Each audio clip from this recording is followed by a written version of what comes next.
والصلاة والسلام على من لا نبي بعد أما بعد أعوذ بالله من الشيطان الرجيم بسم الله الرحمن الرحيم خذ العفو وأمر بالعرف وأعرض عن الجاهلين صدق الله العظيم. قال النبي صلى الله عليه وسلم إنما بعثت لأتمم مكارم الأخلاق أو كما قال عليه الصلاة والسلام.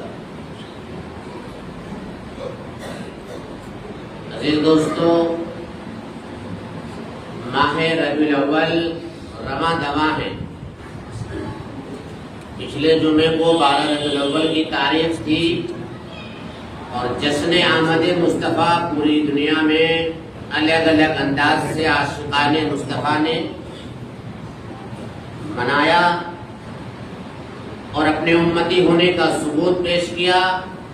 اپنے اپنے انداز میں شریعت کے دائرے اور حدود میں محبت کا اقرار اور اظہار اور پیارے آقا صلی اللہ تعالیٰ علیہ وسلم سے مضبوط نسبت اور تعلق اور محبت اور ایمان کا اور عقیدت کا اقرار بھی کیا اور اظہار بھی کیا. اور اپنے اپنے طریقے سے آپ صلی اللہ تعالیٰ علیہ وسلم کی بارگاہ رسالت میں درود پاک یا مختلف انداز سے خراج تحسین اور خراج عقیدت بھی پیش کی.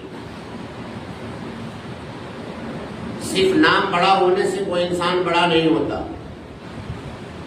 انسان کو بڑا کام کرتا ہے. انسان بڑا ہوتا ہے کام سے، بڑے کام سے. انسان عظیم ہوتا ہے اعلیٰ اخلاق سے اور کردار سے. اخلاق کی خوشبو، اعمال اور افعال کی خوشبو اللہ نے اس میں ایسی تاثیر رکھی ہے کہ سامنے والا آپ کا سخت دشمن بھی ہوگا تو وہ آپ کے اخلاق کی خوشبو سے متاثر ہوئے بغیر نہیں رہ سکے گا. جتنے بھی انبیاء اور رسول دنیا میں تشریف لائے بلا شبہ سب عظیم اخلاق کے حامل تھے، بہترین اخلاق کے نمونہ تھے تمام انبیاء کرام. لیکن آپ ذرا اندازہ لگائیں کہ وہ نبی جو نبیوں کا سردار، وہ رسول جو رسولوں کا سردار، جو اولین والآخرین کا سردار ہے، جن پر اخلاق مکمل ہونا ہے، ان کے اخلاق کس قدر عظیم ہوں گے. ہم اس بات پر فخر کرتے ہیں اور ہمیں کرنا چاہیے کہ ہم اس نبی کی امت ہیں جو پورے کائنات کا سردار نبی ہے، جس کی نبوت پر نبیوں نے بھی فخر محسوس کیا ہے، جو عظیم اخلاق کا حامل ہے، جو محسن انسانیت اور محسن کائنات ہے. تو ہمیں اگر اس بات پر فخر ہے کہ امت محمدیہ ہے اور ہونا بھی چاہیے، ہمیں جب یہ معلوم ہے کہ حضرت محمد صلی اللہ تعالی علیہ وسلم کی امت ہے اور الحمدللہ ہیں، تو دوستو ہمیں ہمارے نبی کے اخلاق بھی ہمیں معلوم ہونا چاہیے. ہمیں ہمارے نبی کے طور طریقے بھی معلوم ہونے چاہیے. ہمارے نبی کے نرم گفتار اور اعلیٰ کردار بھی ہمیں معلوم ہونے چاہیے. ہمارے نبی پاک صلی اللہ تعالی علیہ وسلم کی زندگی گزارنے کے طور طریقے بھی ہمیں معلوم ہونی چاہیے. آخر کیا وجہ ہے، کیا خصوصیت ہے آپ کی کہ اللہ نے آپ کو سردار بنایا، سید الاولین والآخرین کے عظیم عہدے پر آپ کو فائز فرمایا. قرآن کریم کہتا ہے خذ العفو وَأْمُرْ بِالْعُرْفِ وَأَعْرِضْ عَنِ الْجَاهِلِينَ. اما عائشہ صدیقہ رضی اللہ تعالی عنہا سے کسی نے عرض کیا کہ اماں یہ بتائے کہ میرے نبی کے اخلاق کیسے تھے. تو اما عائشہ صدیقہ رضی اللہ تعالی عنہ نے جواب دیا کہ تم مجھ سے میرے نبی کے اخلاق پوچھتے ہو، اگر تمہیں میرے نبی کے اخلاق پوچھنے ہیں تو قرآن کریم اٹھا کر کے دیکھو. پورا قرآن اللہ کے نبی صلی اللہ علیہ وسلم کے اخلاق کا ذکر کرتا ہے.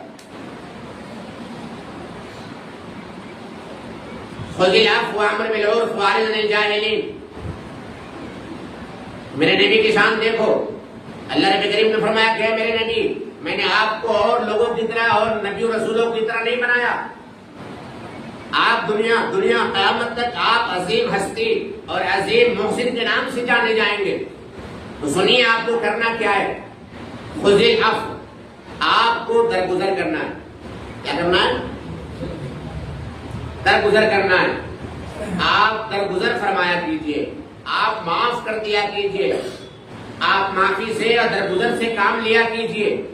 یہی وجہ ہے کہ ہمیں ہمارے نبی سے، ہمارے نبی کی سیرت سے، ہمارے نبی کی تاریخ سے یہ بات ہمیں ملتی ہے کہ جناب محمد رسول اللہ صلی اللہ تعالیٰ علیہ وسلم نے 23 سالہ زندگی میں کبھی بھی کسی سے بھی ایک مرتبہ بھی اپنی ذات کے لیے انتقام اور بدلہ نہیں لیا.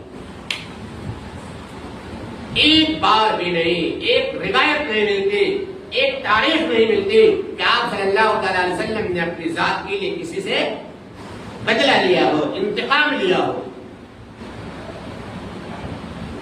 درگزر کی جو صفت ہے توریت میں بھی ذکر ہے، انجیل میں بھی ذکر ہے اور زبور میں بھی اس کا ذکر کیا گیا ہے کہ جو آخری نبی آئیں گے درگزر کرنے والے ہوں، معاف کرنے والے ہوں، معاف کرنے والے. بڑے بڑے اماموں نے جیسے امام حاکم، امام طبری، امام بہقی اور بہت سارے متعدد معتبر اور عالمی پیمانے کے اماموں نے ایک واقعہ لکھا ہے ایک یہود کے بڑے عالم کا. زید بن سانہ نام تھا اس یہودی عالم کا، بڑا پڑھا لکھا قابل انسان، توریت کا پورا علم رکھنے والا. زید بن سانہ کا بیان ہے کہ میں نے آپ نبی آخر الزمان کے اوصاف توریت میں پڑھے، میں نے میچ کر کے دیکھا، ساری چیزیں مجھے مل گئی سوائے 2 چیزوں کے. ساری چیزیں ملی سوائے 2 چیزوں کے کہ 2 چیزوں نے مجھے پریشان کر کے رکھا. ایک یہ کہ آپ کے غصے پر آپ کا حلم کہتے ہیں بردباری کو، رحم دلی کو، نرم دلی کو، کہ آپ کے غصے پر آپ کا حلم، آپ کی بردباری حاضر رہے گی. اور دوسرے یہ کہ غصے والی بات سن کر کے بھی آپ کو غصہ توجہ جائیں گے. غصے والی بات سن کر کے بھی آپ کو غصہ کیا بات نہیں آئے گا. اب سننا اس عالم کا کردار دیکھنا، اس کا کریکٹر دیکھنا. زید بن سانہ جو یہود کا بڑا عالم، توریت کا ماسٹر، انہوں نے آپ صلی اللہ علیہ وسلم کو خلوت دی اور ایک وعدہ ہو گیا کہ بھائی فلاں مہینے میں فلاں تاریخ کو یہ خلوت لوٹا دی جائے گی. زید بن سانہ جو یہود کے بڑے عالم ہیں وہ خود کہتے ہیں کہ میں وقت ہونے سے 3-4 روز قبل ہی پہنچ گیا محمد رسول اللہ صلی اللہ علیہ وسلم کے پاس، اور میں نے کہا کہ بھائی لاؤ میرے حضوریں مجھے واپس کرو. آپ خاموش رہے. زید بن سانہ کہتے ہیں کہ میں نے سختی اور شدت سے بات کی اور کہا کہ تمہارے گھر خاندان کنبے کا تو حال ہی یہی ہے کہ جس کا لے لیتے ہو اس کا ٹائم پر دیتے نہیں ہو. آپ نے پھر بھی کچھ نہیں کہا. اس کی شدت اور سختی بڑھتی چلی گئی. وہ کہنے لگا کہ تجھے چھوڑوں گا نہیں کسی بھی قیمت پر، مجھے چاہیے اور ابھی اسی وقت چاہیے. جب زیادہ شدت اور سختی بڑھی، ہمارے حضور کو جواب نہیں دے رہے، نرمی سے پیش آ رہے. حضرت عمر رضی اللہ تعالیٰ عنہ کب برداشت کر سکتے تھے؟ اٹھے اور میان سے تلوار کھینچی اور کہا مردود تیری یہ اوقات ہے تو میرے نبی کی شان میں گستاخی پہ گستاخی کیے جا رہا ہے اور میرے نبی ہے کہ تجھے کوئی جواب نہیں دے رہے. دفع ہو جائے مردود، نہیں تو ابھی تیرا سر تن سے جدا کر دوں. آپ صلی اللہ علیہ وسلم کا اخلاق دیکھنا. آپ صلی اللہ علیہ وسلم نے حضرت عمر کی طرف مخاطب ہو کر کے ارشاد فرمایا کہ اے عمر مجھے تم سے ایسی امید نہ تھی، مجھے تم سے ایسی امید نہیں تھی، میں تو یہ چاہتا تھا، تمہارا یہ حق تھا کہ تم مجھے کہتے کہ یا رسول اللہ جب آپ نے ان کا قرضہ لیا ہے تو ان کا قرضہ ادا کیجیے، اور تم یہ نصیحت کرتے کہ بھائی ذرا سا نرمی سے کام لے لو، اتنی سختی اچھی بات نہیں۔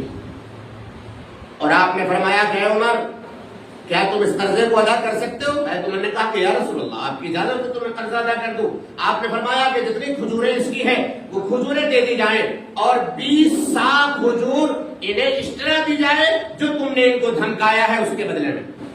آئے ہے وہ یہود کا بڑا عالم، توریت کا ماسٹر، اسی وقت قدم مبارک پر پڑ گیا اور کہا یا رسول اللہ آپ سچے، آپ کا دین سچا، آپ کا کلمہ سچا، میں تو بس آپ کا امتحان لے رہا تھا، مجھے کلمہ پڑھائیے اور میں مسلمان ہوں، میں گواہی دیتا ہوں اشہد ان لا الہ الا اللہ واشہد ان محمدا عبدہ ورسولہ۔ اور مسلمان، یہ میرے نبی کے اخلاق ہے، یہ میرے نبی کے اخلاق ہے۔ ابو ہریرہ راوی ہے، وہ کہتے ہیں کہ ایک بار ہم سفر پہ تھے، اللہ کے نبی جناب محمد رسول اللہ صلی اللہ علیہ وسلم نے ارشاد فرمایا کہ ساتھیو آج میرا جی چاہتا ہے کہ بکری کا کباب مل جائے، بکری کے کباب کو جی کر رہا ہے۔ صحابہ مچل گئے کہ یا رسول اللہ، ایک صحابی کھڑے ہوئے کہ یا رسول اللہ بکری کو میں حلال کروں گا، دوسرے صحابی کھڑے ہوئے انہوں نے کہا کہ خال میں اتاروں گا، تیسرے صحابی کہنے لگے کہ میں اس کی بوٹی اور اس کا قیمہ بناؤں گا، چوتھے صحابی نے کہا کہ میں کباب بنا کر آپ کی خدمت میں پیش کروں گا۔ آپ نے فرمایا کہ لگ جاؤ، سبھی اپنے اپنے کاموں میں لگ گئے۔ اب دیکھنا اس نبی کا حال، اس نبی کی شان، اس نبی کی عظمت، اس نبی کے کردار اور اس نبی کے اخلاق کو دیکھنا۔ میرے نبی اس مجلس سے اٹھے اور خاموشی سے جنگل میں تشریف لے گئے۔ تھوڑی دیر کے بعد صحابہ نے دیکھا کہ اس کالی کملے والے مصطفیٰ پر، اس سید الاولین والآخرین نبی پاک صلی اللہ علیہ وسلم کے سر مبارک پر لکڑیوں کا ایک گٹھر سر پر لادے ہوئے جنگل سے تشریف لا رہے ہیں۔ صحابہ مچل گئے، محبت تھی انہیں صحابہ کہنے لگے یا رسول اللہ یہ آپ نے کیا کیا؟ اس کے لیے ہم غلام حاضر تھے، آپ نے ہمیں کیوں نہیں کہا ہم اس کام کو کر لیتے؟ اب سننا بارگاہ رسالت کے الفاظ اور کلمات۔ فرمایا کہ اے میرے ساتھیوں، اللہ تعالیٰ کو یہ بات پسند نہیں ہے کہ ساتھیوں میں، یاروں میں، دوستوں میں کوئی سر بلند بننے اور کوئی بڑا بننے اور عظیم بننے کی کوشش کرے، یہ میرے اللہ کو پسند نہیں۔ یہ آپ کے نبی کی شان ہے، یہ میرے نبی کے اخلاق ہے، یہ میرے نبی کی عظمت ہے۔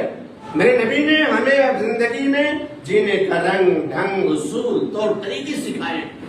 ہم پڑھتے نہیں اپنے نبی کو، ہم اپنے نبی کے اخلاق کو سمجھنے کی کوشش نہیں کرتے۔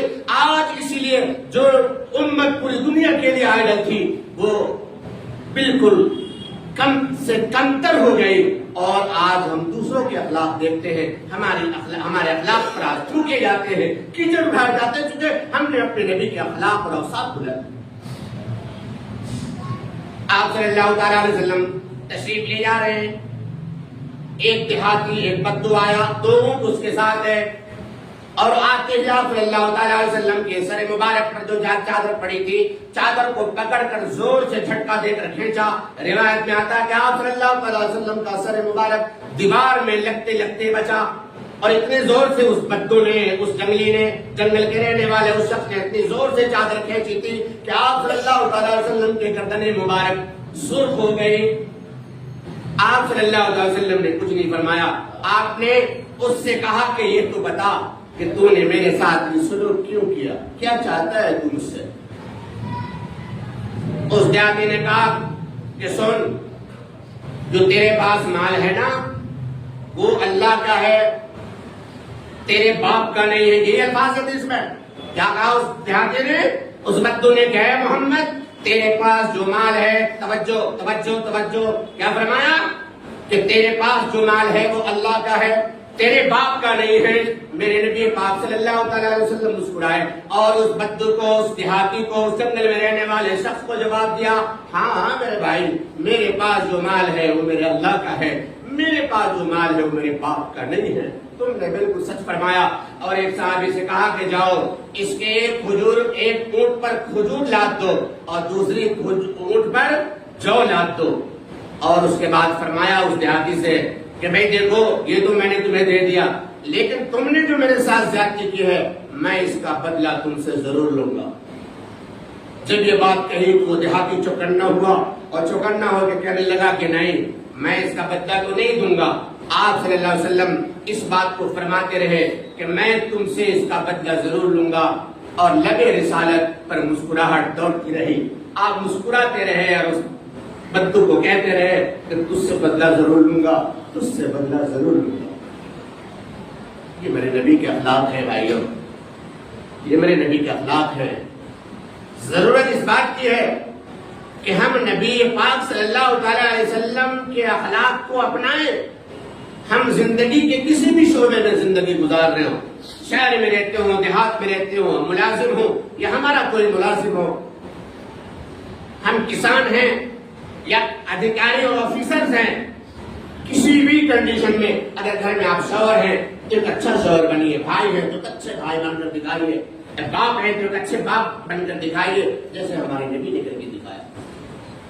آج افسوس ہے پوری دنیا کو پڑھنے کے لیے ہمارے پاس وقت ہے، ہم سوشل میڈیا پر بھی پڑھتے ہیں، ہم سبھی کچھ نہ کچھ بیانات سنتے ہیں۔ اگر بیان سننا ہو تو نبی کے اخلاق کو سنو، نبی کی تعلیم کو سنو۔